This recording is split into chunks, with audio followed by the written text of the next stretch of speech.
Chers amis auditeurs, bonjour ou bonsoir pour ceux qui nous retrouvent aujourd'hui pour le Libre Journal des littératures sur Radio Courtoisie. Ce soir, nous traitons un sujet d'actualité, mais d'actualité littéraire et éditoriale. Notre sujet, ce soir, a beaucoup voyagé. Guéri, au sens où il fut malade, et au sens où il fut médecin. Il a combattu, beaucoup, s'est trompé, parfois.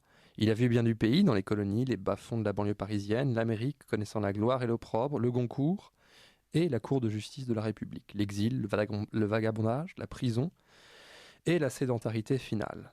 Il a aussi connu l'indignation, l'insulte, la révolte, la compromission. Il a surtout beaucoup, révélant au monde un talent que l'on dit absolutoire, écrit. Un talent terrible pour ce qu'il a fait de la langue, ouvrant un nouvel horizon artistique. Il voulait triturer le langage, l'épurer de son raffinement classique surfait, de ses mesures, de ses conventions, et lui rendre sa liberté. Lui rendre sa liberté en le garnissant des parlers mondains, des titis de Paris, des commerçants patibulaires, des sous-officiers goguenards. On dit parfois qu'il figure dans le panthéon des grands écrivains du XXe avec Proust et Aragon. Il aurait révolutionné la langue, disons-le, son talent fait encore scandale. Nous vous parlons bien sûr ce soir de Louis-Ferdinand Céline. Nous sommes accompagnés pour ce faire aussi de quelqu'un qui l'a fouillé d'un peu partout. Remontant le fil de sa vie, de son parcours énigmatique, il en a composé la grande biographie en 3 volumes et se fait aujourd'hui connaître du public français pour une incroyable trouvaille, Guerre. François Gibault, bonsoir. Bonsoir.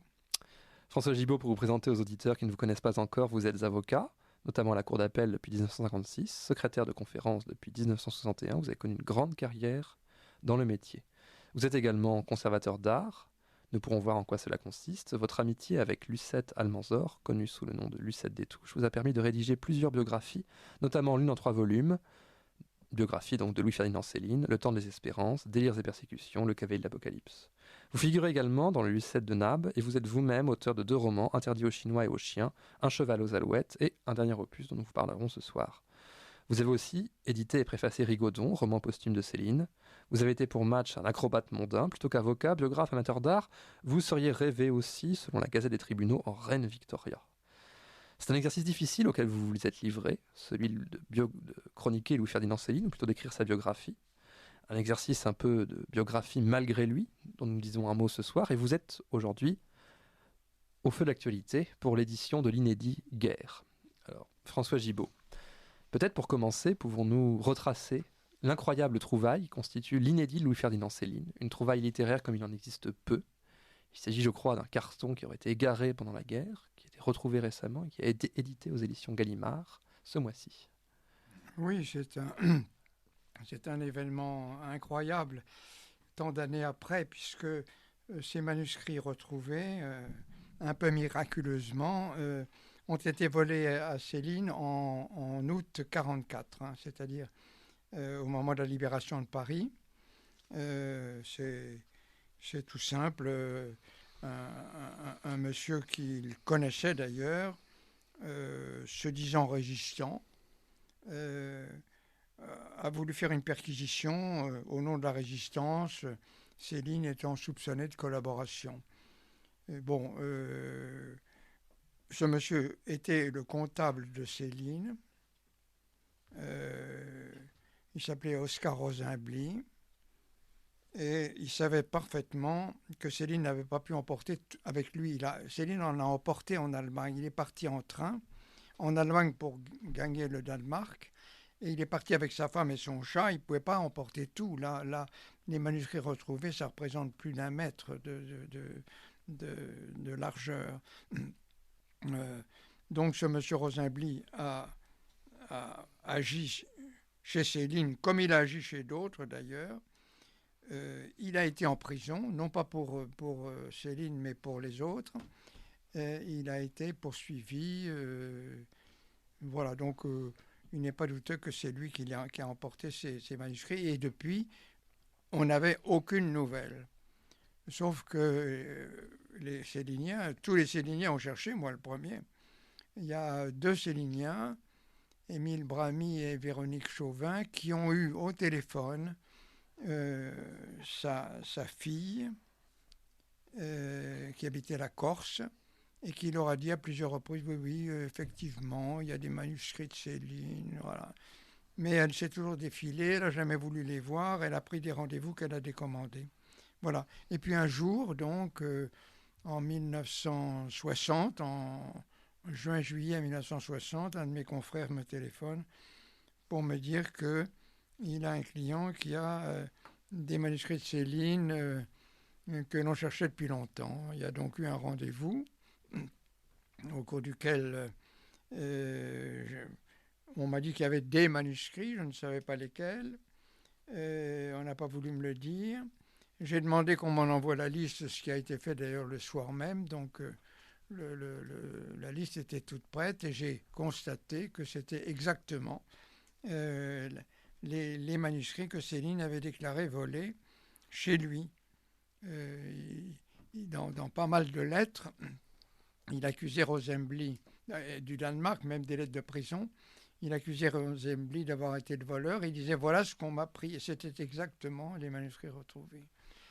À partir de ce moment-là, nous avons fait, puisque nous sommes deux héritiers de Céline, deux héritiers de Madame Céline, qui était elle-même la seule héritière de son mari.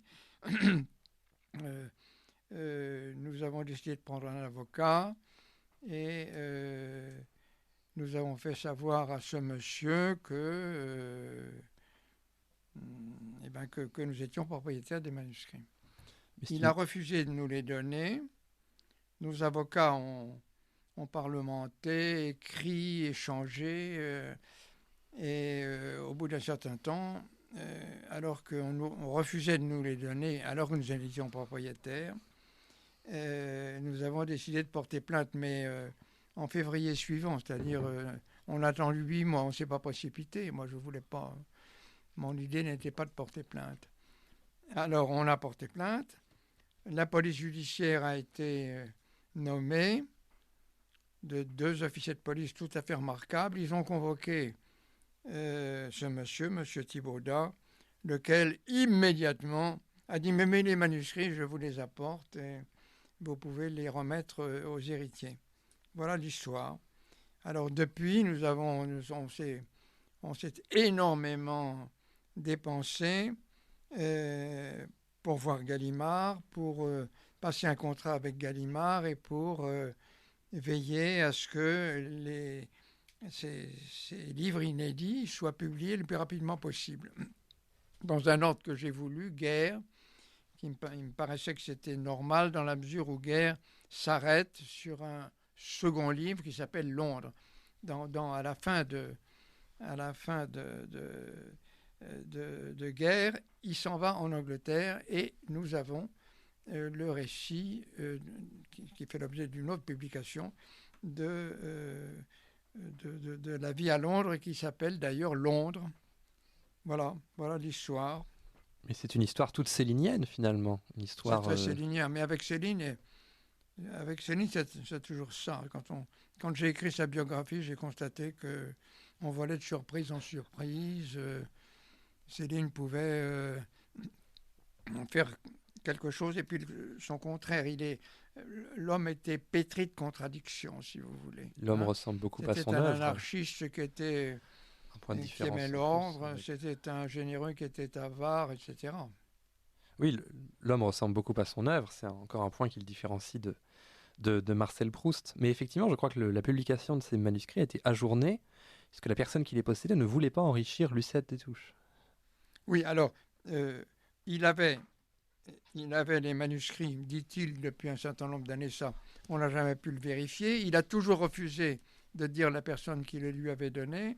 Et il a seulement dit que cette personne lui avait fait promettre de ne pas donner ses manuscrits à Madame Destouches, c'est-à-dire à Madame Céline. Donc il savait bien qu'il n'en était pas propriétaire. C'était un aveu du fait que c'était des manuscrits volés, dont Madame Destouches était propriétaire, puisqu'on lui a fait jurer de ne pas les lui donner. Du reste, voilà. Toute sa vie, il répétait partout, et ce faisant, il était pris pour un fou, que des manuscrits de sa possession étaient dans la nature. Il a répété ça toute sa vie, je crois. Des manuscrits m'ont été volés, des manuscrits m'ont volé, devant un public incrédule, personne ne le croyait. Et finalement, voilà ces manuscrits qui réapparaissent. Du reste, pardon, répétez votre question. Toute sa vie, il a répété que des manuscrits se baladaient dans la nature. Oui. Personne ne le croyait. Tout le monde le prenait pour un fou. On disait, mais il affabule. Oui, alors parce que comme évidemment dans ses romans, il affabule, il grossit, il noircit.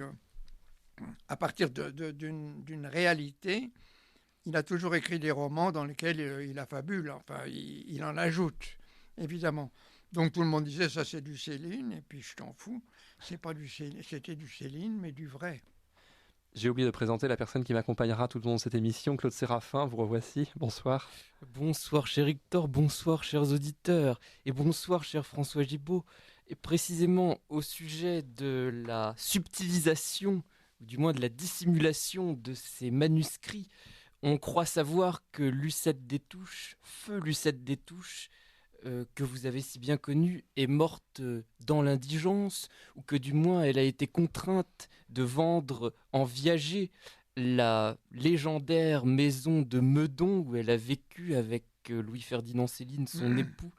Peut-être que si ces manuscrits qui étaient sa propriété lui avaient été remis par ceux qui les détenaient, les droits d'auteur auraient pu lui permettre de subvenir à ses besoins.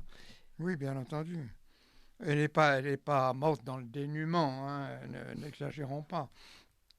Mais à la fin de sa vie, elle a vendu sa maison, non pas en viager, puisqu'en viager, on vous paye jusqu'à la fin de vos jours. Non, elle a vendu sa maison avec réserve d'usufruit, si vous voulez, c'est-à-dire droit d'usage et d'habitation jusqu'à la fin de ses jours. Et elle est morte chez elle, elle est morte dans la maison de Meudon. Ça, je le voulais absolument. Et du fait de cette vente, en revanche, on peut craindre que cet hôtel, cette maison de Meudon ne devienne jamais un musée Céline, puisqu'il tombera entre des mains probable, privées. Mais Céline n'est pas un homme de musée, hein, c'est pas un homme d'académie, c'est pas un homme de musée, c'est un cavalier seul. Il a été cavalier seul toute sa vie, dans sa vie privée comme dans sa vie d'homme de lettres.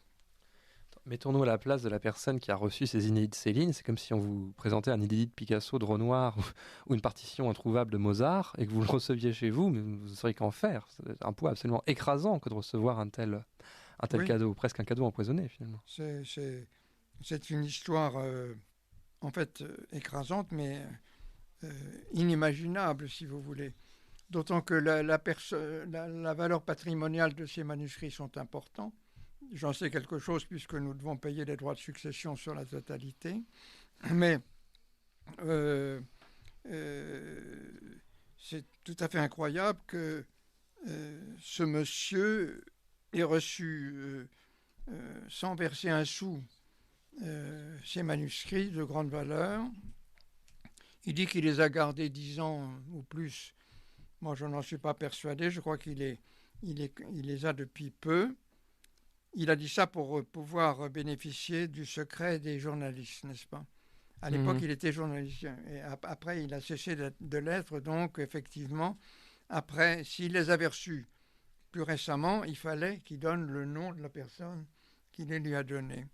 Tout ça est assez mystérieux. On ne saura probablement jamais qui les lui a donnés, qui les détenait depuis tant d'années. Mais ça n'a pas d'importance. L'important, c'est que on dispose maintenant de ces manuscrits et les héritiers, c'est-à-dire Madame Chauvin et moi, nous sommes employés à ce qu'ils soient édités dans les meilleures conditions possibles et le plus rapidement possible. Les héritiers, en tout cas, pourraient, grâce à cette nouvelle, sortir du dénuement relatif dans lequel ils étaient laissés, parce que je crois que c'est un succès d'édition considérable. On parle de 90 000 ventes, il est introuvable, il est épuisé. Oui, ma grande satisfaction, c'est de voir que quand j'ai lu les transcriptions, c'est un garçon, un ami qui s'appelle Pascal Fouché qui a fait le travail de transcription et qui a été très très bien fait.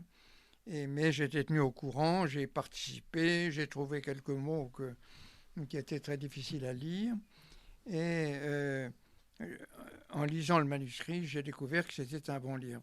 Car en réalité, quand nous sommes allés voir Gallimard et que nous avons passé un contrat avec lui, personne ne savait. On pouvait penser même que c'était un mauvais livre que Céline volontairement n'avait pas publié. Alors, ce n'est pas ça du tout. C'est un très bon livre qu'il aurait probablement complété, qu'il aurait probablement corrigé, mais le livre est un chef-d'œuvre. Et la critique actuellement Moi, je la craignais un peu. Je craignais qu'il y ait un mauvais coucheur qui dise « Oh ouais, c'est un rogaton ». Non, c'est pas un rogaton, c'est un très bon livre. Et la critique est unanime. Hein. Tous les journaux, les hebdomadaires comme les quotidiens, ont tous dit c'est un excellent titre de Céline. Mais est-ce Ce le qui fait cas qu'en une de... semaine, on en a vendu, je crois, 80 000 et que ça continue. Certains libraires le stock est épuisé chez certains libraires.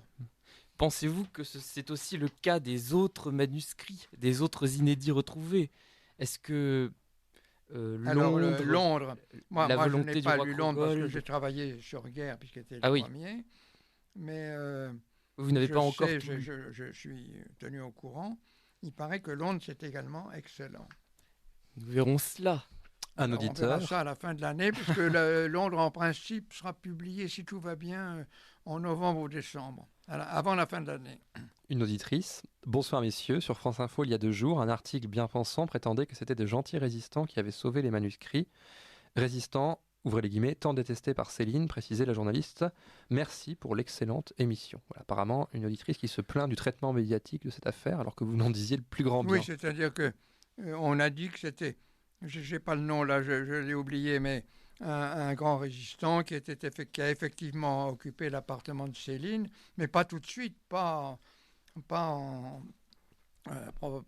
pas avant la fin de l'année 44, puisqu'il fallait que, à l'époque, on réquisitionnait. C'était très difficile de trouver un appartement. Donc, on réquisitionnait les appartements libres. Et l'appartement a été réquisitionné en faveur de ce monsieur. Céline a pensé donc que c'est lui qui avait les manuscrits. Et puis ensuite, il a appris que c'était Rosainbly et il a cessé de l'accuser. Ce monsieur a mis le mobilier de Céline dans un garde-meuble, puisque l'appartement était meublé. Et quand Céline est revenue du Danemark en 1951, il lui a dit, voilà, il faudrait payer le garde-meuble et vous prendrez vos meubles, votre mobilier. Et Céline lui a dit, non, non, non, gardez-le, il n'y a rien de valeur là-dedans. S'il y avait eu les manuscrits, évidemment, il les aurait demandés. D'ailleurs, petite parenthèse, ne croyez-vous pas, François Gibault, que l'hostilité qu'ont pu avoir les milieux résistants à l'égard de Céline à la Libération aurait pu être motivée non pas seulement par les sympathies allemandes de Céline, non pas seulement par les pamphlets antisémites, mais peut-être surtout par l'anticommunisme farouche qu'il avait manifesté déjà en 1936 avec Mea culpa, et qui était un livre qui, peut-être contrairement par exemple au retour du RSS de Gide, ne s'en prenait pas simplement à l'expérience du communisme, mais à l'idée même, à la philosophie du communisme dans ses fondements. Est-ce qu'en somme, l'anticommunisme de Céline n'a pas été encore plus décisif dans l'hostilité? Si vous voulez qu'on en parle, je vais vous demander un temps assez long. Hein. D'accord. Oui. Il est certain que Céline a constaté, comme beaucoup d'hommes, y compris des hommes de gauche comme Doriot, qui a été communiste, hein, et comme Laval, qui était socialiste, député d'Aubervilliers, ils ont pensé que le péril, c'était l'URSS. Voilà. Il y avait 3 forces en Europe. Il y avait les démocraties assez faibles. Il y avait l'axe Berlin-Rome, avec en plus des soutiens du Portugal et de Franco en Espagne. Et puis il y avait le bloc soviétique. Le bloc soviétique, c'était le Comintern qui voulait, vous savez, étendre le communisme à l'ensemble de l'Europe. Et ça faisait très peur aux démocrates. Et ils ont dit, il y a 3 blocs, il faudrait s'allier avec l'un. Laval a essayé de s'allier, il est allé en URSS, il a essayé de s'allier avec les Russes. Et puis, ça n'a pas marché. Et finalement, malheureusement, en 1939, ce sont les Allemands qui se sont alliés avec les Russes, vous savez, pour manger la Pologne. Et la France et l'Angleterre se sont retrouvés toutes seules. Voilà. Alors ça explique beaucoup de choses, et ça explique les pamphlets, mais ça c'est une autre histoire. C'est une On y histoire qui est viendra longue peut-être. à raconter, mais Une histoire sur laquelle nous reviendrons pendant l'émission, puisque oui, si vous voulez. je dois accueillir un autre invité par téléphone. Marc Landeloup, vous êtes avec nous? Oui, bonsoir à vous et bonsoir à François Gibault. Bonsoir, Marc. Bonsoir, monsieur. Alors, des Céliniens se retrouvent. Pour vous présenter, Marc Landeloup, vous êtes un spécialiste reconnu de Louis-Ferdinand Céline, notamment depuis que vous publiez depuis 1981 le Bulletin célinien. Alors, le Bulletin célinien, je vais vous laisser le présenter, mais on peut le dire, est une vieille institution. C'est un mensuel, je crois. Pouvez-vous présenter aux auditeurs tant votre revue que votre travail? Oui, alors je dis parfois que le seul titre de gloire du bulletin, c'est d'être, à ma connaissance, le seul mensuel au monde consacré à un écrivain. Mais disons que le but, si vous voulez, du bulletin, c'est de maintenir un lien avec tous les Céliniens et les Célinistes du monde et surtout de rendre compte à la fois de l'actualité, de publier des études, des articles de fond, des témoignages. Et voilà, la matière est tellement vaste que nous arrivons à sortir un bulletin tous les mois qui est lu par environ 400 fervents céliniens, dont François Gibault, qui est un abonné de très longue date. Et je dois vous dire, à propos de François Gibault, dans son dernier livre, Carpe Lapin, qui vient de sortir, qui est un livre à la fois très drôle et très pertinent à la fois, à plusieurs reprises, il parle de Céline. Et alors, il y a une phrase qui m'a frappé. Il dit textuellement ceci: aujourd'hui, la plupart des écrivains vivent dans leur cocon, pardonnez le lapsus, à regarder leur nombril. Fini les Voltaire, Chateaubriand, Hugo, Zola, Malraux, Saint-Exupéry, Hemingway, Céline, etc. Le résultat est qu'il n'y a plus de grands écrivains. Et François Gibault conclut: petite vie, petites œuvres. Alors ça illustre bien le cas de Céline, qui a eu une vie effectivement tout à fait romanesque dès le départ.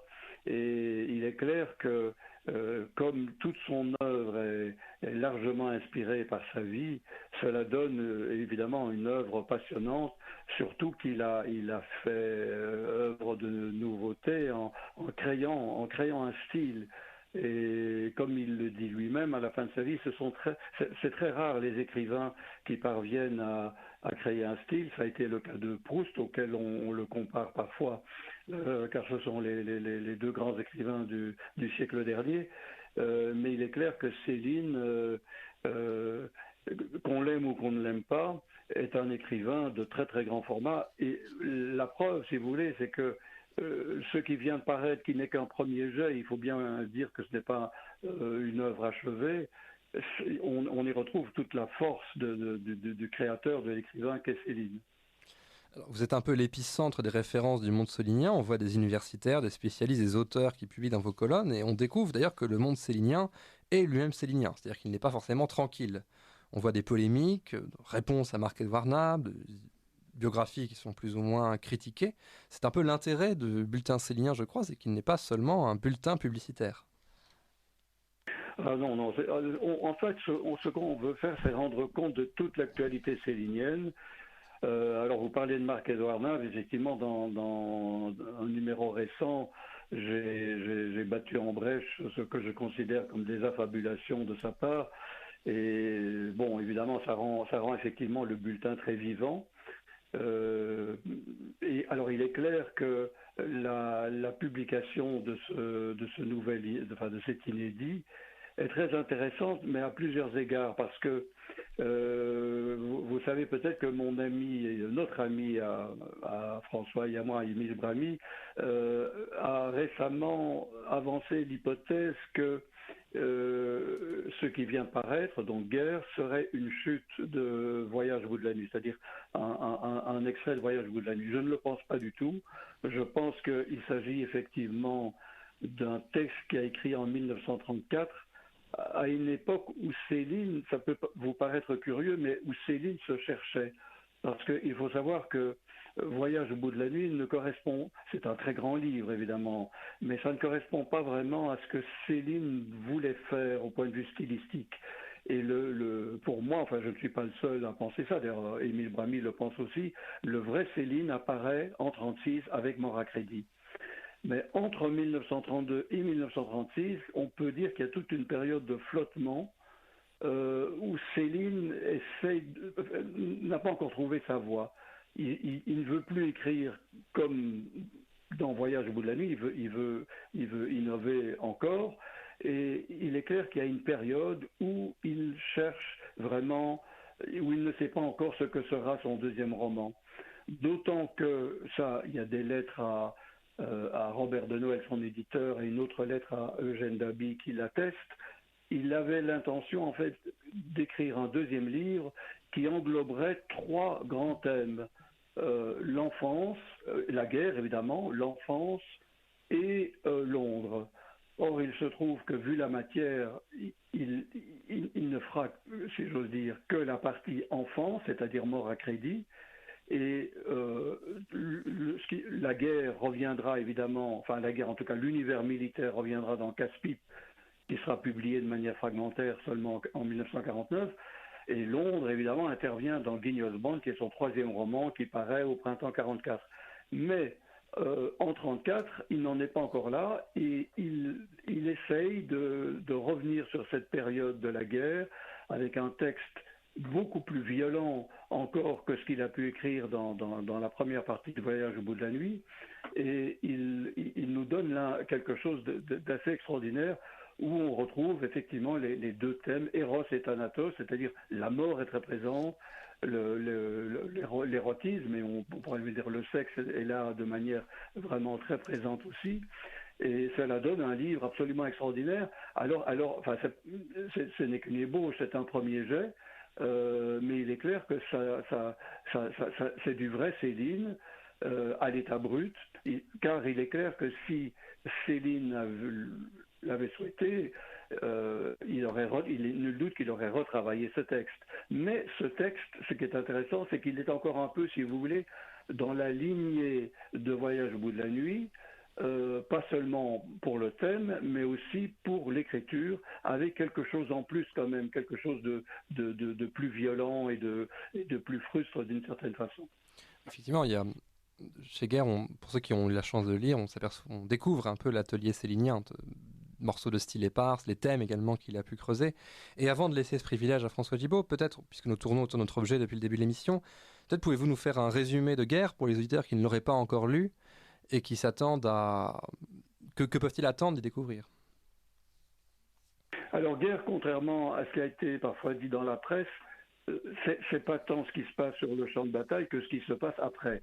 Alors évidemment, l'ouverture de Guerre, c'est effectivement Céline blessée, ce sont des images très fortes, mais en fait la partie majeure de ce livre, c'est plutôt la période de convalescence. L'hôpital, ça a perdu sur la liste, mais en fait on sait maintenant qu'il s'agit de Hasbrouck, où il a été soigné avant d'être encore mieux soigné au Val-de-Grâce par un très grand chirurgien qui a certainement sauvé son bras qui était très endommagé auparavant. Et donc toute la majeure partie du livre, c'est la convalescence, c'est la rencontre avec une infirmière pour le moins grivoise et le moins faible, et avec des souteneurs, la rencontre aussi avec ses parents, ce sont des scènes assez extraordinaires. Tout cela donne des pages vraiment très, très fulgurantes, avec des formules tout à fait céliniennes, comme lorsqu'il parle de la guerre, il parle de l'abattoir international en folie. Il y a comme ça des phrases extraordinaires où quand il dit « j'ai attrapé la guerre dans ma tête ». Et tout ça, on voit très bien, il est clair que Céline a été marquée par la guerre et qu'il en parle très bien dans le début de ce livre, mais le reste du livre, c'est plutôt de parler de ce qui se passe pas à l'arrière, ou en tout cas dans les hôpitaux, c'est-à-dire en tout cas pas au front, et donc toute cette période qui nous manquait en réalité, parce que dans Voyage au bout de la nuit et dans les romans ultérieurs, ils ne parlent pas de cette période de convalescence. Et donc ça apporte un intérêt à la fois biographique et aussi un intérêt thématique, puisque ce sont des parties de sa vie qu'il n'avait pas vraiment abordées jusqu'alors. C'est un ouvrage qui éclaire la vie de Céline. Est-ce qu'on peut dire qu'il éclaire également son œuvre? Je poserai également la question à François Gibault, puisqu'effectivement, on retrouve la grivoiserie, la blessure, la souffrance, la guerre, la guérison. Également, on apprend beaucoup de choses sur ses parents, également peut-être la révolte personnelle de Louis-Ferdinand Céline. Est-ce qu'on peut dire qu'on peut relire l'œuvre de Louis-Ferdinand Céline à la lumière de cet inédit? Marc Landelou. C'est à moi que vous posez la question? Absolument. Je ne vous ai pas très bien entendu. La liaison n'est pas très bonne, je dois vous dire. Entendu. Vous évoquiez effectivement les différents thèmes présents dans Guerre, la grivoiserie, la blessure, la souffrance, la radicalité, la révolte également. Est-ce qu'on peut dire que ce Guerre jette un nouveau regard sur l'œuvre de Céline et permet d'en éclairer certains aspects? Est-ce qu'on pourrait, pour les Céliniens, relire l'œuvre de Céline à la lumière de cette lecture? Ça a été dit parfois dans les réceptions. Oui, c'est-à-dire qu'il confirme en fait ce qu'on subodorait, ce qu'on savait déjà, et la rupture qui va se produire. C'est-à-dire que jusqu'au moment de la guerre, donc vous savez que Céline s'engage dans l'armée, alors même qu'il ne sait pas qu'il va y avoir ce conflit mondial atroce, mais il y aura une rupture après la guerre, c'est-à-dire que, si vous voulez, la guerre va agir pour Céline comme un révélateur. Il ne sera plus jamais le même avant et après, et à partir du moment où il connaît la guerre, il va porter un regard tout à fait différent sur la société, mais aussi sur ses parents. On le voit très bien dans le livre, c'est-à-dire lui qui était un bon fils très obéissant, soumis d'une certaine façon. C'était un fils unique, gâté, choyé, et qui était dans la ligne de beaucoup de fils de cette génération-là. À partir du moment où il va vivre l'épreuve de la guerre, et qu'il va connaître surtout, c'est ça qui va être déterminant pour lui, Londres, parce que vous savez qu'après, il va... comment dirais-je, il va suivre sa convalescence à Londres, il va connaître tout un monde, le monde de la pègre, le monde de la prostitution, etc. Il va s'affranchir de beaucoup de règles et il va d'une certaine façon être métamorphosé dans la mesure où il va porter un regard décapant et neuf sur la société de son temps. Et la société de son temps, c'est à la fois le monde politique de la Troisième République dont il y a quelques éclairs dans le livre, le monde politique donc, le monde parlementaire, aussi évidemment le monde bien pensant, comme on pourrait dire aujourd'hui, de la société de l'époque. Tout ça, toute cette expérience qu'il va vivre très jeune va complètement bouleverser sa vision des choses, et il est clair que ça aura une implication dans ses prises de position par la suite, c'est-à-dire que vous savez que beaucoup de combattants de cette époque-là vont sortir de la guerre avec une germanophobie encore plus accentuée, alors que pour lui, c'est ce qui transparaîtra dans les pamphlets, pour lui, cette haine contre les Allemands est contre nature, et il va surtout considérer qu'un conflit mondial qui opposerait les Allemands avec les Français est stupide, est une guerre fratricide. Et surtout, il considère que la France n'a pas intérêt à déclarer la guerre, car il est clair que si c'est le cas, la France n'en sortira pas vainqueur. C'est-à-dire qu'il y a chez lui quand même une vision prophétique des choses. Il voit très bien la montée des périls, et il voit très bien aussi ce qui pourrait survenir pour la France. Alors, comme il n'a pas un tempérament... Vous savez, Céline, c'est un écrivain très moderne, mais à certains égards, c'est un homme du 19e siècle. Hein. Il est né, d'ailleurs, à la fin du 19e. Et il n'a pas les bons réflexes qu'on pourrait attendre de lui. Il n'a pas ce réflexe démocratique. Il n'a pas la fibre démocratique. Et il est clair que pour lui, ce qui compte, c'est qu'il n'y ait plus jamais de guerre européenne, et pour ça, il est prêt à prôner une alliance continentale, c'est-à-dire une alliance avec l'Allemagne. Pour lui, l'Allemagne n'est pas un ennemi héréditaire. Il faut absolument éviter un nouveau conflit mondial, car pour lui, ça n'a aucun sens, et surtout, pour la France, ça serait inévitablement une catastrophe. Ce en quoi il avait raison, parce que, comme vous le savez, les premiers jours de la guerre en France, on fait pas moins de 100 000 morts en quelques jours. Ça veut dire que si la guerre avait continué, s'il n'y avait pas eu un armistice, on n'ose pas imaginer le nombre de morts que cela aurait pu représenter. Or ça, Céline le voit très bien. C'est pour ça qu'il appelle son pamphlet Bagatelle pour un massacre. Alors là, François Gibault, mieux que personne, pourrait expliquer le sens réel de ce titre. Parce que c'est un titre qui fait l'objet généralement d'un contresens. Le massacre dont il parle, c'est le massacre des Français, évidemment, c'est pas le massacre des Juifs. Et l'école des cadavres, c'est la même chose, c'est les cadavres des Français, car pour lui, il voit très bien que s'il y a un nouveau conflit, un conflit mondial en l'occurrence, ça aura des répercussions terribles pour la France, ça sera une nouvelle saignée. Et puis, quand arrive le conflit, le titre du troisième pamphlet, Les beaux draps, ça dit exactement ce que ça veut dire. Je vous l'avais bien dit, voyez dans quel drap nous sommes maintenant. Si on m'avait écouté, cette guerre ne serait jamais survenue. Effectivement, il ressort de la guerre avec un certain nombre d'idées en tête, un certain nombre d'afflictions, et aussi, on peut le dire, un art littéraire. Céline écrit notamment dans Guerre. Oui. Je crois plus aux facilités. J'ai appris à faire de la musique, du sommeil, du pardon, et vous le voyez, de la belle littérature aussi, avec des petits morceaux d'horreur arrachés au bruit qui n'en finira jamais. Passons. Il se réveille avec une angoisse bien nette et difficile à décrire. Cette angoisse et cette affliction corporelle, effectivement, ne le quittera jamais. Et sa révolte concernera tant la guerre. On sait que ce pacifisme chez Céline est viscéral. Il en parle en Voyage au bout de la nuit. Il inspire peut-être la verve de ses pamphlets. Une révolte contre la guerre, donc, mais une révolte aussi contre tout ce qui a pu permettre la guerre, c'est-à-dire, grosso modo, le monde de ses parents. Restez avec nous, Marc Landelou, vous pouvez intervenir quand vous voulez. Je reviens vers François Gibault, peut-être pour réagir à ce qui vient d'être dit. François Gibault, avez-vous également perçu dans Guerre une pièce du puzzle manquant à Louis-Ferdinand Céline, un élément explicatif des différents basculements de sa vie et de son œuvre par rapport à ce qui vient d'être dit? D'abord, je voudrais dire que j'adhère à tout ce que vous a dit Marc Landelou, Je suis un lecteur très assidu du bulletin célinien et depuis des années, il l'a rappelé d'ailleurs.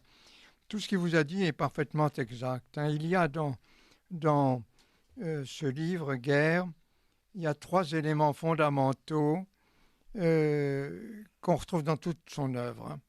D'abord la guerre, évidemment. Ensuite la mort. La mort est présente partout, à l'hôpital, sur le champ de bataille. Et l'amour, c'est-à-dire, au moins, on appelle ça comme ça, mais ça peut s'appeler aussi la sexualité, tout simplement. Voilà. La guerre a joué dans la vie de Céline un rôle que Marc Landelou a rappelé.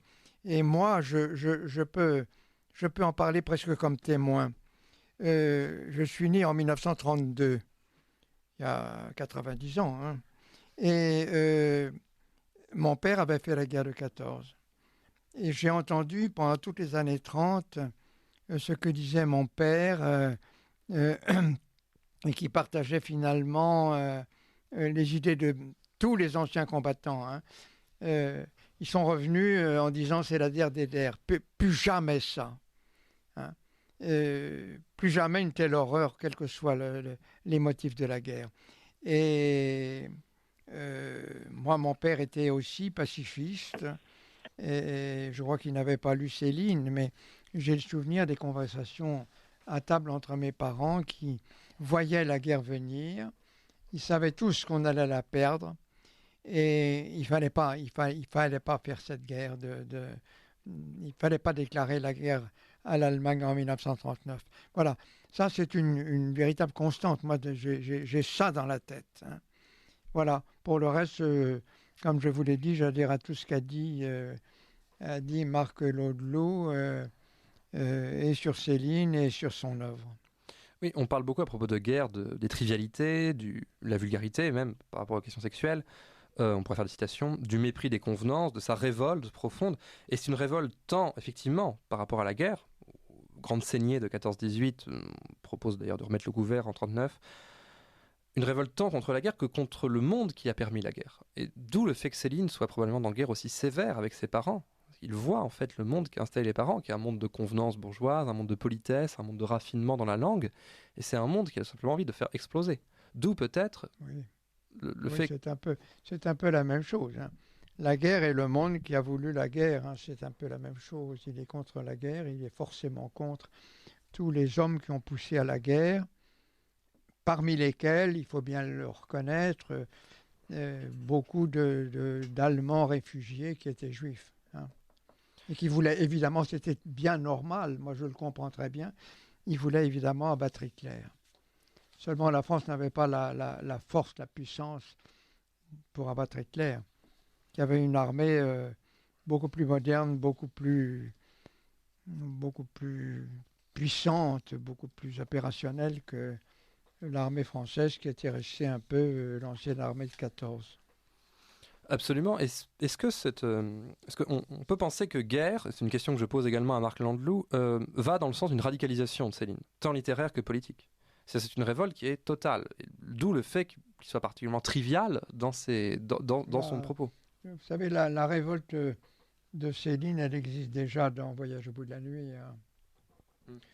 Voyage au bout de la nuit, c'est un roman, mais c'est aussi un pamphlet. Hein. Pour moi, c'est le premier pamphlet de Céline publié en 1932. Marc Landelou? Oui, c'est tout à fait exact. Il y a toujours eu un côté pamphlétaire chez Céline, même dans son premier roman. Mais alors, vous savez, on présente souvent Céline comme un écrivain nihiliste. Alors, à certains égards, il l'est, mais il ne l'a pas toujours été.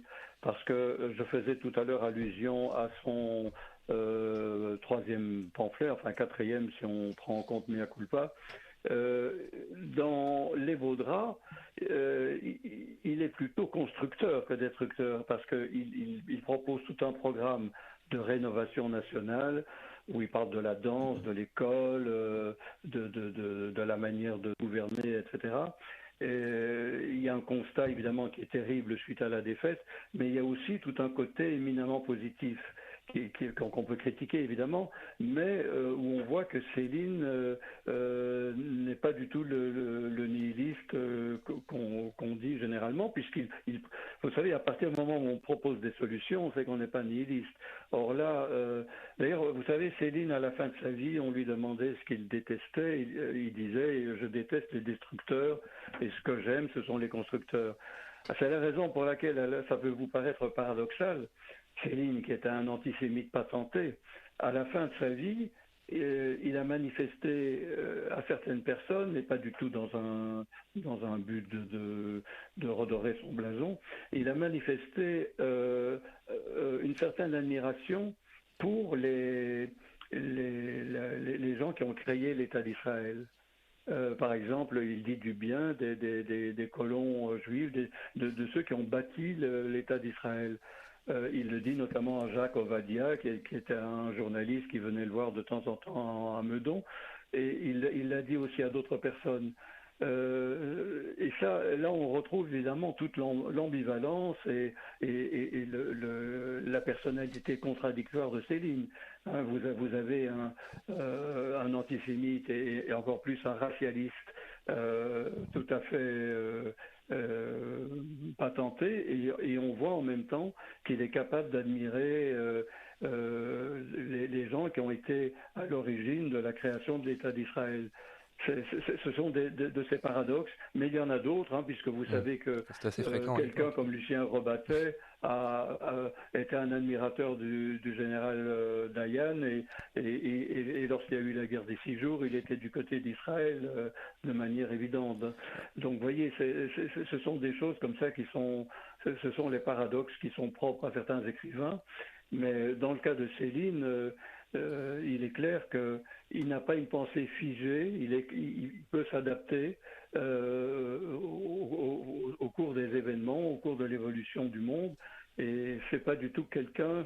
alors évidemment, il avait des idées fixes, hein, ça c'est clair, le déclin de la race blanche, ça pour lui, c'était véritablement une idée constante. On retrouve cette même idée chez Paul Morand d'ailleurs. Ce sont tous des gens, évidemment, qui sont liés à une certaine vision de la France et de l'Europe, Et forcément, on n'imagine pas ce que Céline ou Paul Morand penseraient de ce qu'est devenu la France et l'Europe aujourd'hui. Il est clair qu'ils seraient à la fois étonnés et heurtés par l'évolution des choses. Alors effectivement, Marc Landelot, il était capable d'idées fermes.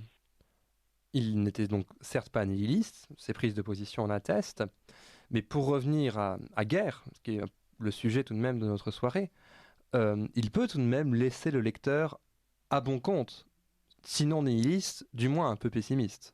Parce que l'humanité que l'on découvre, dans Guerre n'est pas une humanité fraternelle, n'est pas une humanité qui se laisse attendrir. Est-ce que vous croyez que l'humanité actuelle est fraternelle ?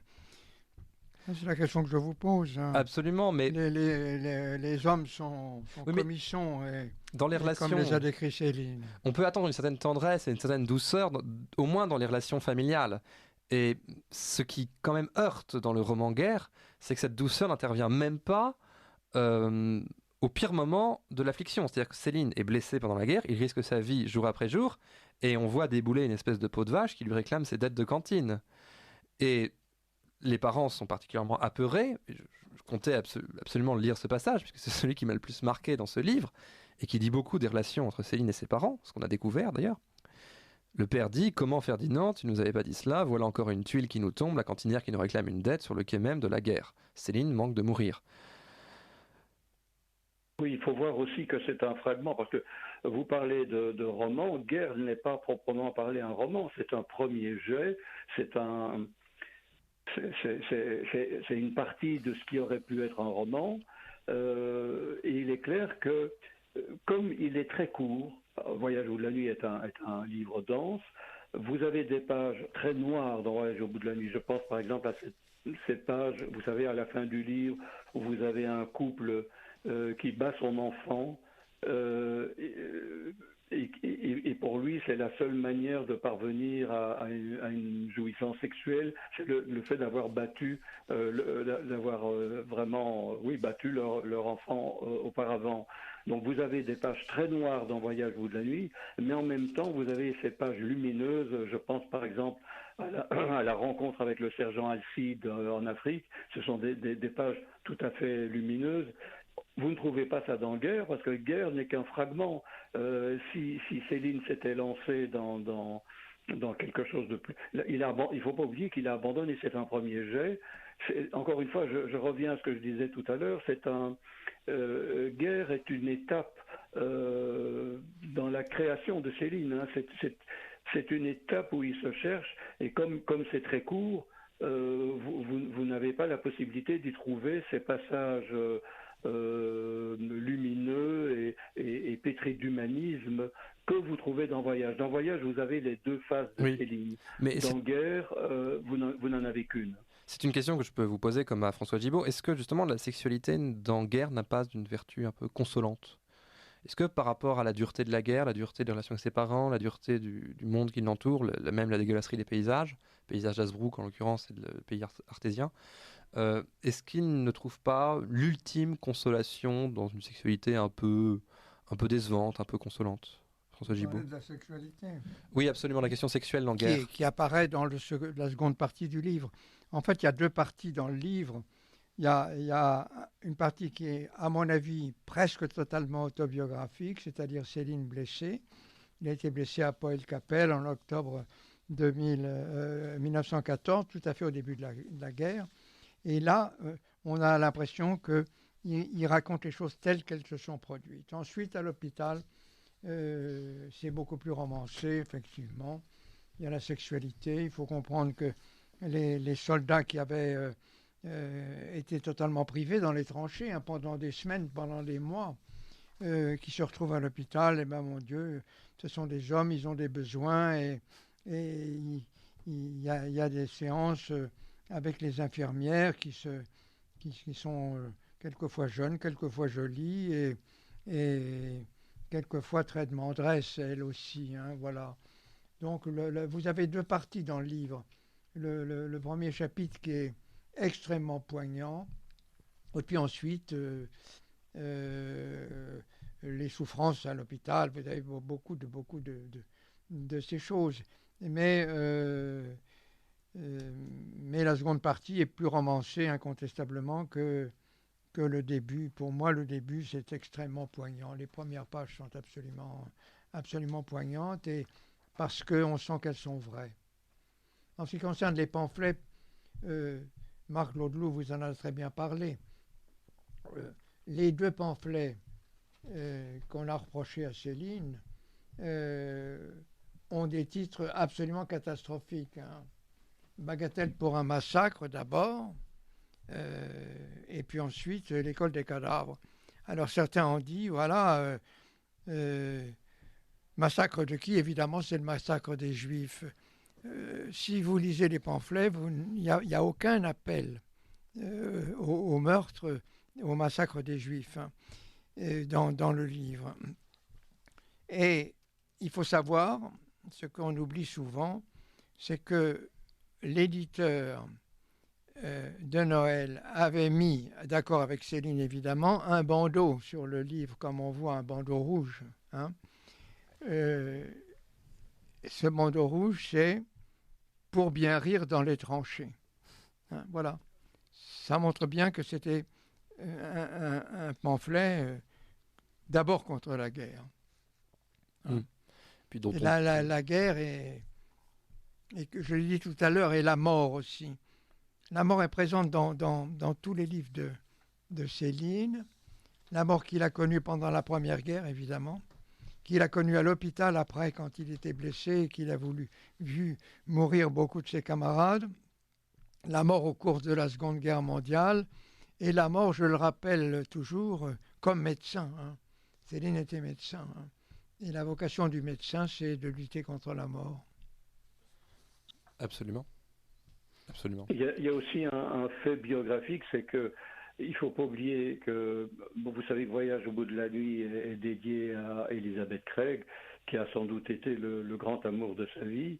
Or, il se trouve que lorsqu'il écrit Guerre, c'est après la rupture avec Elizabeth Craig qu'il a quitté, comme vous le savez, et pour lui, ça a été... On le sait d'après les témoignages et les lettres qu'il a pu écrire à certains amis. Pour lui, ça a été quelque chose de terrible, c'est la perte d'Élisabeth. Et ça explique peut-être, enfin là je m'avance, peut-être, je ne sais pas, mais ça explique peut-être une certaine radicalité chez Céline dans ses pages, car il est clair que il ne sera plus le même avant et après ce qu'il a subi sur le front en Belgique, mais il ne sera plus le même non plus, je pense, après la rupture avec Elizabeth Craig. Et ça a dû jouer aussi dans cette frénésie, notamment sur le plan sexuel dans son écriture, les pages que vous évoquiez tout à l'heure. Je ne veux pas faire de la psychologie ou de la psychanalyse à bon marché, comme on dit, mais je pense quand même que au moment où il écrit ces pages, il est encore très marqué par cette rupture avec Elizabeth Craig. Il a essayé de reconquérir, il est allé en Californie, il a tout fait pour la récupérer, il n'y est pas parvenu, et on sait que pour lui, ça a été quelque chose de terrible dans sa vie. Donc ça a certainement dû jouer aussi. Maintenant, c'est vrai que Guerre est un livre qui révèle une part de Céline, effectivement, où il se laisse aller. Hein, c'est vraiment un diamant brut, hein, dans la mesure où justement ce n'est pas retravaillé, et surtout, encore une fois, c'est très court, hein, ça ne donne vraiment qu'une part de la personnalité de Céline. Absolument. Et un passage a peut-être retenu mon attention, et ce sera la question finale que je vous poserai tant à François Gibault qu'à vous, Marc Landeloup. Il explique à un moment, recevant une lettre de son père, il dit « De mon père des lettres parfaitement écrites, en parfait style. Il m'exhortait à la patience, il me prédisait la paix prochaine, il me parlait de leurs difficultés. Du magasin Passage des Bérézins, des inexplicables méchancetés des voisins et travaux supplémentaires, toutes les futilités de son existence, à lui qui était dans les tranchées. » Mais il insiste sur le fait que le style de son père était parfait, Et c'était pour l'entretien de futilité et pour l'enjoindre à être obéissant. Et on retrouve ce lien étroit entre un style classique, soigné, qui était celui de son père, on sait que la famille de Céline avait quelques lettres, et ce qu'il demande à Céline, c'est-à-dire d'accepter la guerre et d'accepter son sort. Et finalement, cette révolte que Céline propose quant à la guerre, peut-être que c'est aussi une révolte quant au style classique, quant au style parfait. Oui. D'où peut-être la trivialité, d'où également le fait qu'il cherche un style nouveau. Il pense que la politesse des phrases, le soin que l'on apporte à la langue, a pu paver, en quelque sorte, l'obéissance de la société et a pu enrober de bons sentiments et d'allégresse quelque chose qui était profondément dégueulasse. François Gibault. Oui, Ou Marc c'est Landau. assez bien vu. Tout à fait. C'est assez bien vu. Ce que vous dites est bien vu. Céline était il était à cheval sur 3 classes sociales. C'est-à-dire que ses parents avaient des prétentions aristocratiques. De temps en temps, on se faisait écrire des touches avec une particule, en 2 mots. Ce sont des petits bourgeois et qui vivent avec des moyens de prolétaires. Ça, quand j'ai écrit la biographie de Céline, pour moi, c'était extrêmement clair. Et au moment de la guerre de 14, les parents de Céline étaient, comme la plupart des Français, pour la guerre. Il était pour la déclaration de guerre avec Poincaré. Et on ne sait pas ce qui s'est passé dans la tête au moment où Céline est partie à la guerre. Il était peut-être aussi favorable à cette guerre. Et ensuite, quand il est blessé, quand il voit la guerre réelle telle qu'elle se passe sur le terrain, et qu'il est blessé, qu'il est à l'hôpital, la guerre pour lui c'est une saloperie et ça, elle restera une saloperie pendant toute sa vie. Il sera toute sa vie contre la guerre. C'est une pensée majeure, constante dans son esprit.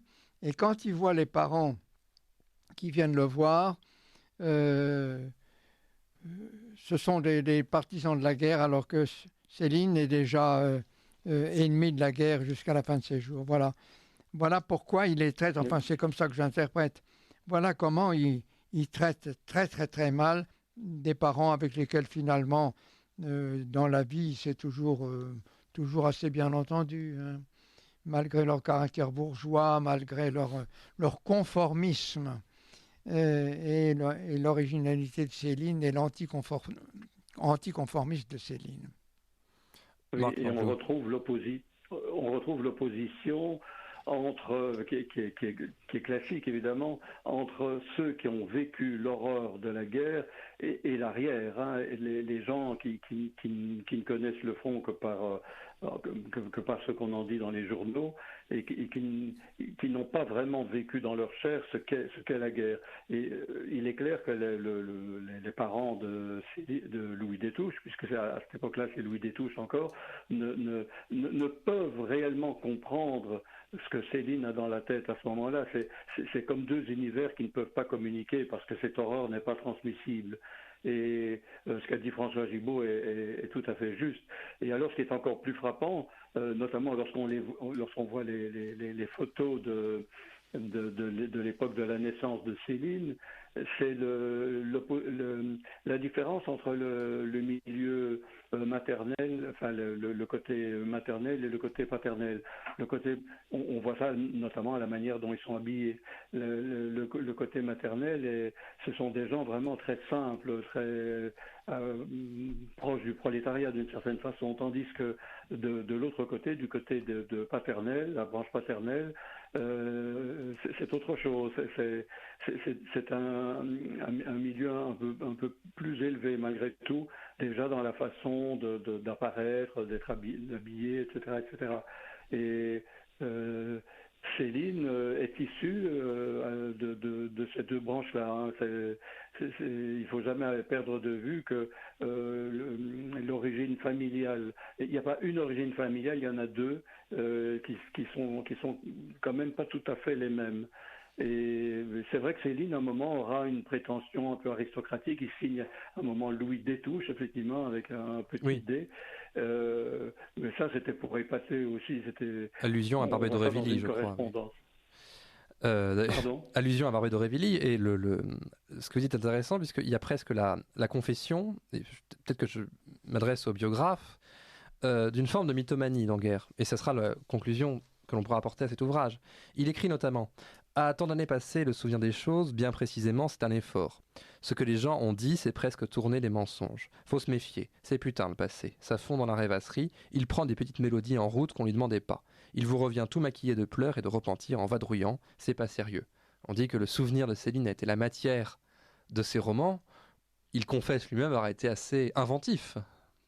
Oui, j'adhère à tout ce que vous venez de dire et la citation est plaisante, elle caractérise bien ce roman qui est, une fois encore, comme l'a dit Marc Laudeau tout à l'heure, un diamant brut. Peut-être il aurait pu l'améliorer, le revoir, le compléter, mais c'est un diamant. Voilà. Merci beaucoup Marc Laudelot. Je vous en prie. Passez une bonne soirée. À vous aussi. Claude À bientôt. Séraphin, je reviens vers vous. Merci, cher Hector. Oui, alors parmi les nombreuses actualités brûlantes de la vie, de l'œuvre de Céline et de sa postérité, il y a le triste événement survenu en 2019 que nous avons déjà évoqué tout à l'heure, à savoir la mort de Lucette Almanzor Détouche. François Gibault, vous n'avez pas connu personnellement Louis-Ferdinand Céline, mais vous avez été donc l'avocat et l'ami dévoué de feu Lucette Détouche. Pourriez-vous nous raconter comment vous avez été amené à côtoyer Lucette Détouche et à être l'exécuteur testamentaire de Louis-Ferdinand Céline? Alors, je n'ai jamais été l'exécuteur testamentaire de Céline, puisqu'il ne pouvait pas me mettre sur son testament, je ne l'ai pas connu. D'accord, donc vous avez été le... Donc, j'ai fait fonction, si vous voulez, d'exécuteur testamentaire. L'exécuteur testamentaire, c'était Madame Céline. Et ça s'est passé exactement un an après la mort de Céline, en juin ou juillet 1962.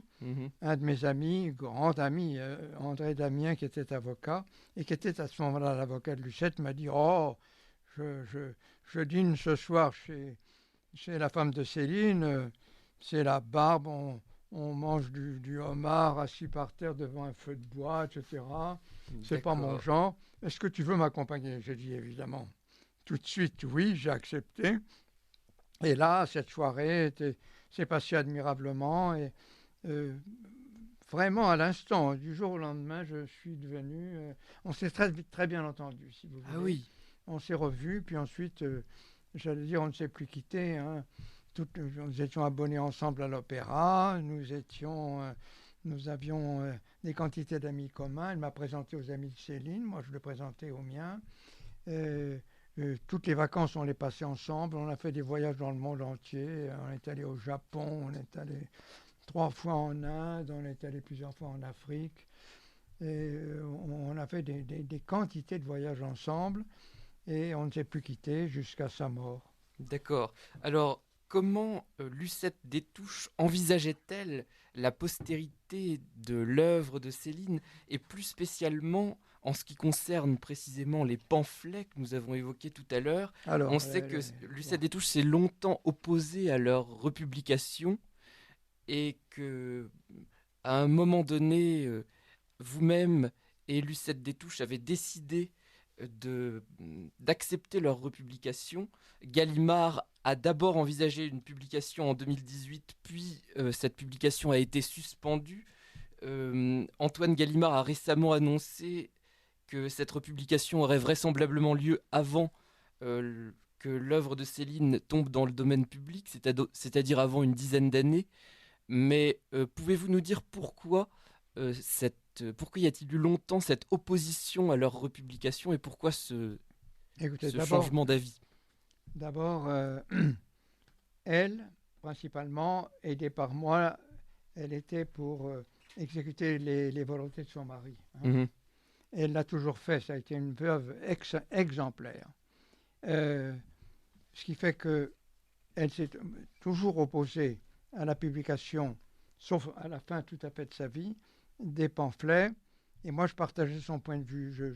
Je savais qu'il existe en France un antisémitisme rampant, dormant, et qu'il était bien inutile de le réveiller.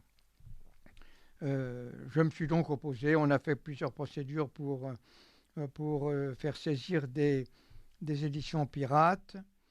On s'est d'ailleurs fait copieusement engueuler par tous les gens qui voulaient lire les pamphlets de Céline. Hein. Mmh. On a reçu des menaces de mort, elle et moi. Et malgré cela, pendant de très nombreuses années, je me suis opposé avec elle à la republication des pamphlets. Il y a des éléments nouveaux qui sont intervenus. D'abord, au Canada, la publication des pamphlets. Mmh. Puisqu'au Canada, c'est 50 ans, les droits sont protégés pendant 50 ans, les 50 ans étaient écoulés, et cette publication, avec un appareil critique très, très intéressant de Régis Tetamanzi, eh bien, cette publication n'a fait aucune vague. Il n'y a pas eu... Bon. Par ailleurs, on a republié en France le pamphlet de Rebattet, Oui. Hein, qui est Les beaucoup décombres. plus violent et qui a été écrit pendant la guerre, après la rafle du Veldiv, hein, qui a été publié pour la première fois. Et donc, là aussi, en France, le livre s'est vendu, il n'y a pas eu de scandale. Le pamphlet de Céline, et on vient de publier de nouveau le livre du Führer, hein, le livre d'Hitler, Mmh. a été En effet. publié aussi sans vague. On a l'impression que les autres peuvent faire ça, mais pas Céline. On lui reproche son génie finalement. Hein. Mmh. C'est vrai que Rebattet, les foules ne se sont pas précipitées sur les pamphlets de Rebattet, alors qu'on attend ceux de Céline avec beaucoup d'impatience. Et puis le dernier élément nouveau qui a conduit Madame Céline à changer d'avis, elle n'a pas autorisé la publication immédiate des pamphlets. Elle a cédé les droits des pamphlets à Gallimard. D'accord. C'est tout de même un peu différent. C'est le fait que dans 10 ans, n'importe qui pourra publier les pamphlets librement, sans appareil critique, sans explication, alors que la publication doit s'accompagner il faut replacer l'œuvre de Céline dans cette période, dans les années 30, Mmh. dans la France des années 30. C'est ce qui sera fait, et on va donc être obligé alors, vous avez dit que Gallimard avait annoncé la publication. Non. Gallimard n'a pas annoncé la publication des pamphlets en 2018. Hein.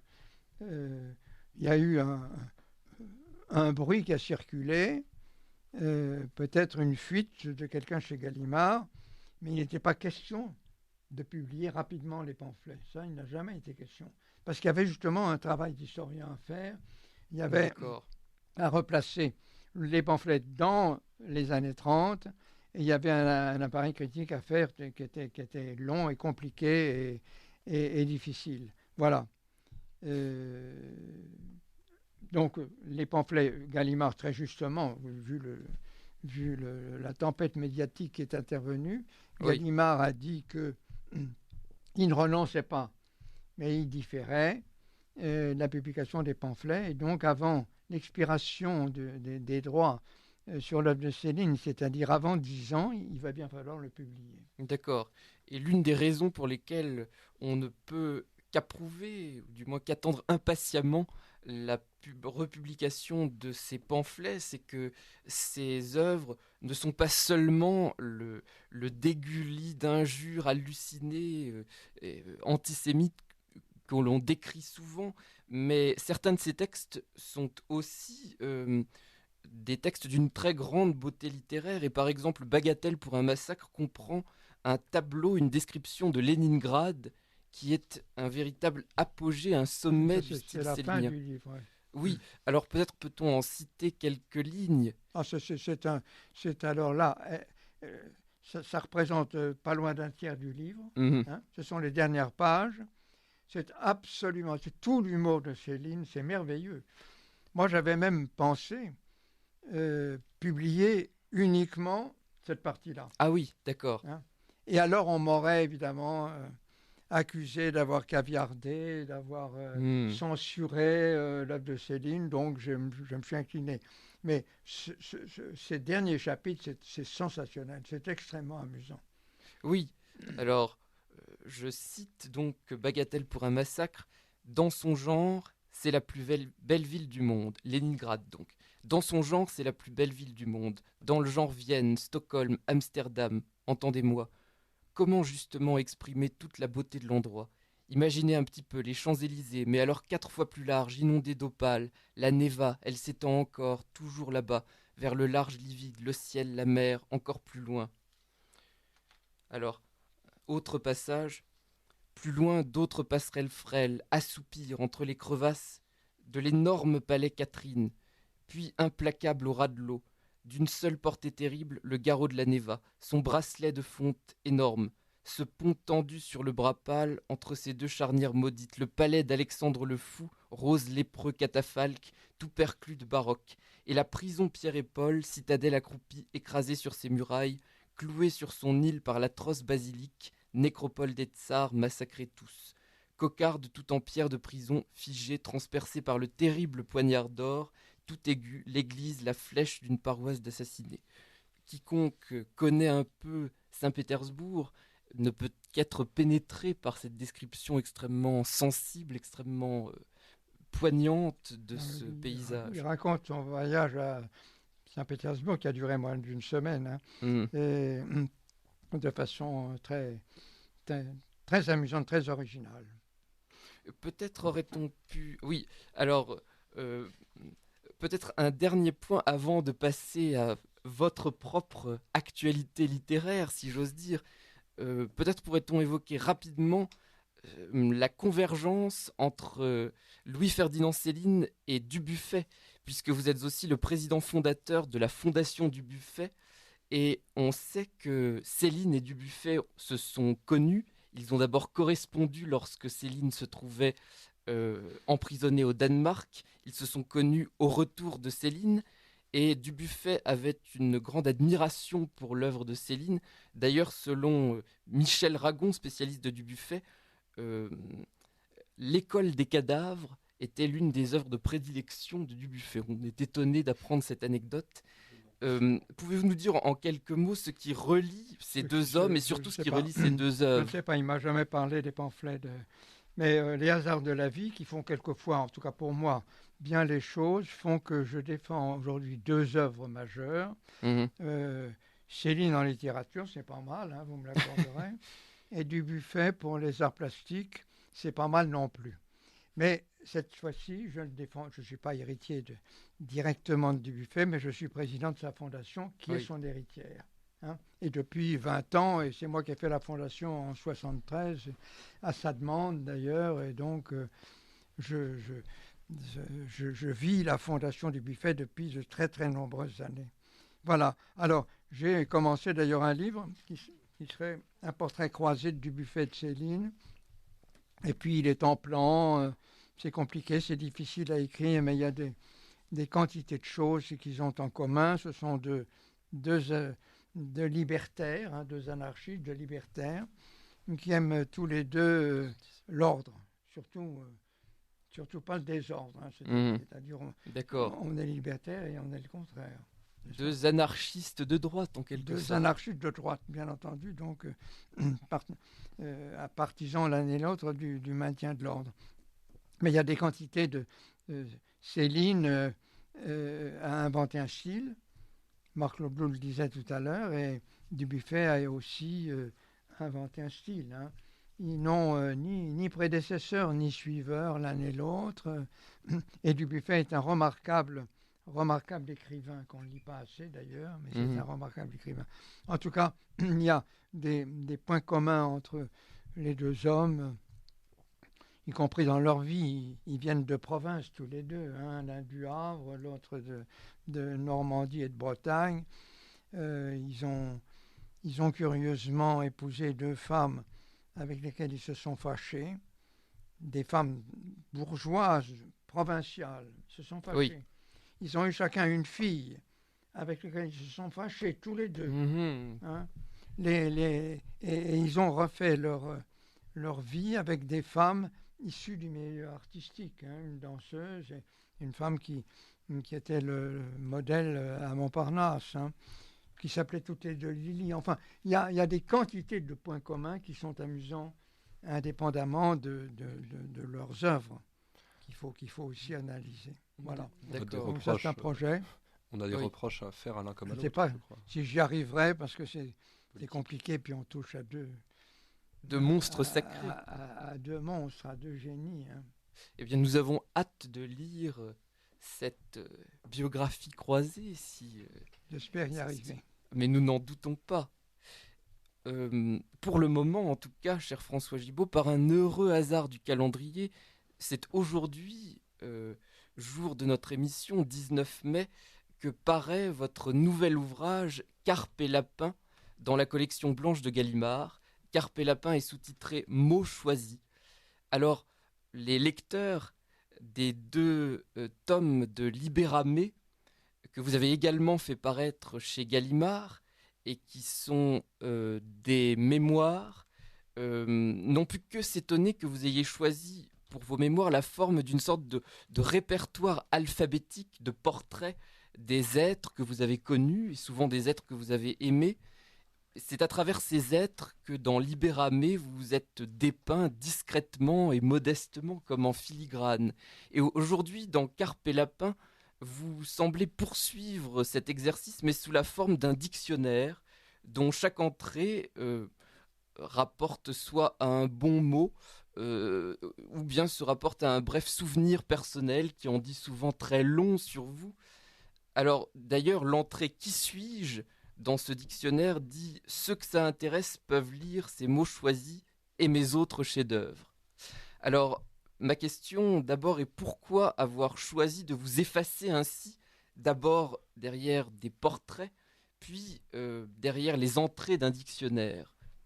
Écoutez, on m'avait demandé plusieurs fois d'écrire une autobiographie, de raconter ma vie, si vous voulez, comme font beaucoup d'autres. Oh, ça m'a paru à la fois prétentieux et puis difficile et un peu emmerdant. Hein.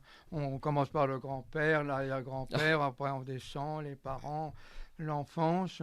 Et j'ai trouvé que c'était beaucoup plus facile de raconter tout ça dans l'ordre alphabétique plutôt que dans l'ordre chronologique. Voilà. Et ça a très bien marché avec Mea Culpa 1 et... pas Mea Culpa, avec, Lapsus révélateur. avec Libéramé 1 et 2, puisqu'il y a eu 2 volumes. Et là, je raconte très peu ma vie, un petit peu de temps en temps, je raconte un fait qui m'intéresse, mais c'est un livre de citations. C'est pas un dictionnaire, parce qu'un dictionnaire, il faut que ça soit complet. Ce sont des mots choisis, avec beaucoup de citations qui m'ont lu. Je suis un grand lecteur, donc en lisant, très très souvent, je souligne des passages. D'accord. Et j'ai réuni ces passages dans ce livre, avec évidemment des définitions que je donne un peu originales, un peu iconoclastes, hein, de conceptions, de mots, d'idées, de souvenirs, d'événements. Ça donne un livre que j'avais voulu d'abord écrire. J'avais d'abord trouvé le titre Cavalier seul, mais il a déjà été pris. Après ça, j'ai choisi Les autres et moi. Et puis après, j'ai trouvé Les autres et moi, ça fait 2, qui est cité d'ailleurs dans le livre. Et puis finalement, j'ai pris Carpe et Lapin parce que Carpe et Lapin, c'est moi. C'est un peu Céline aussi d'ailleurs. Hein. Carpe et Lapin, tout est son contraire. Il y a un peu, là je suis à la fois Carpe et Lapin. C'est-à-dire que je peux penser une chose et le lendemain une autre chose. C'est un peu d'ailleurs une déformation professionnelle d'avocat. Hein. L'avocat, un jour, il défend l'assassin. Et puis, quelques jours après, dans une autre affaire, il va défendre la veuve et l'orphelin. Soit dit en passant, une chose m'a étonné dans cet ouvrage, c'est que peu d'entrées, peu de mots de ce dictionnaire, ou parmi ces mots choisis, se rapportent à votre vocation et à votre métier d'avocat. D'ailleurs, vous dites à l'entrée ambition, que votre ambition est précisément d'être de plus en plus écrivain, je crois, sans être pour autant de moins en moins avocat. Oui, parce que on dit toujours que les avocats qui écrivent sont avocats écrivains. Non, on peut être écrivain et avocat.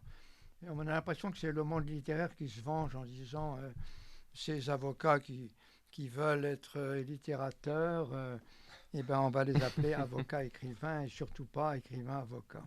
Je vois. Votre démarche, en tout cas, est peut-être résumée dans cette entrée ambiguë.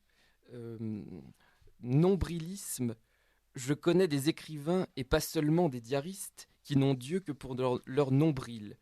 Mais, citation, ceux qui font aux écrivains le grief de se regarder le nombril sont des crétins. Gabriel Matzneff, l'amante de l'Arsenal. Merci Gabriel pour ce compliment. En somme, c'est comme si vous regardiez le nombril, mais d'une manière déguisée, en prenant le miroir vous savez, de citations. Pas la plupart des écrivains, mais beaucoup d'écrivains n'ont fait que se raconter, à commencer par Céline. Proust, Saint-Exupéry, Malraux, beaucoup ont finalement raconté leur histoire en l'enjolivant, évidemment. L'une des choses que ce livre dit de vous, c'est peut-être quels sont vos écrivains de chevet. Alors on croit comprendre que, outre Céline, bien sûr, qui revient à de nombreuses reprises, vous êtes un grand lecteur de Julien Green, de Paul Morand. Oui, bien sûr, j'ai lu tous les grands écrivains de mon temps.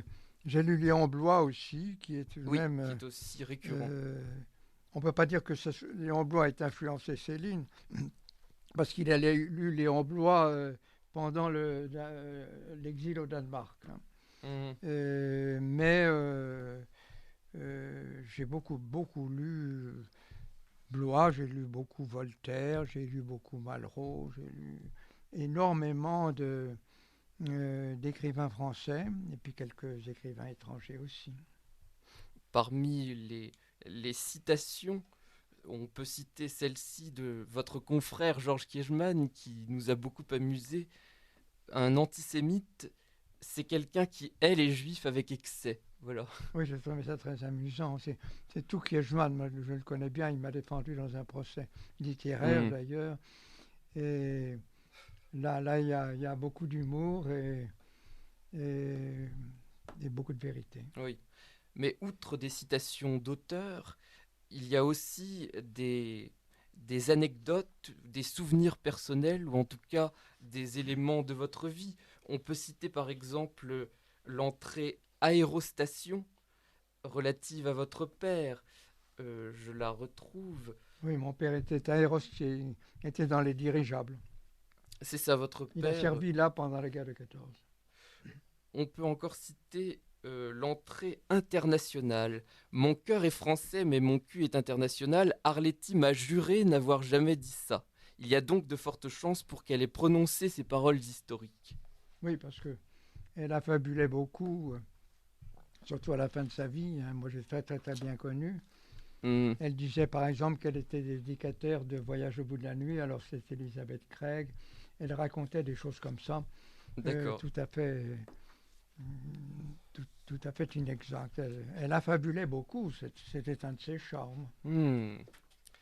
Eh bien, peut-être un tout dernier mot qui est un peu votre signature, et notamment au barreau. Voulez-vous nous dire ce que signifie VVCP, ce sigle mystérieux? Oui, VVCP, c'est pour moi le nirvana, c'est-à-dire c'est l'état dans lequel je suis bien. VVCP, ça veut dire ventre vide, couille pleine. Et vous ne plaidez que ventre vide. Moi, je pense que avant les plaidoiries, pas question, avant les grandes plaidoiries, pas question pour moi de prendre un repas. D'ailleurs, je ne fais qu'un repas par jour, le matin, le soir. Ni petit déjeuner, ni déjeuner. C'est comme ça que je suis bien. Le ventre vide, en tout cas, et les couilles pleines aussi.